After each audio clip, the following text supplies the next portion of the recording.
If your 2016-2023 Toyota Tacoma's battery is dead or key fob isn't working, don't worry, you can still unlock and open your vehicle. The primary method involves using the physical key blade located inside your key fob. Simply remove the key from the fob and insert it into the driver's side door lock. Turn the key to unlock the door.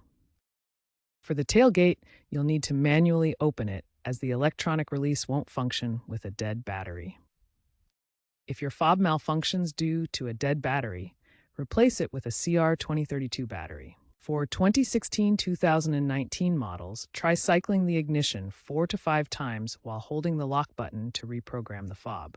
Newer 2020-2023 models may allow reprogramming through the infotainment screen under Vehicle Settings Key, Add New Key. Regularly replace both your fob battery every 1 to 2 years and vehicle battery every 3 to 5 years to prevent future lockouts. Also, consider new lithium-ion jump starters, many of which now have USB ports for fob reprogramming.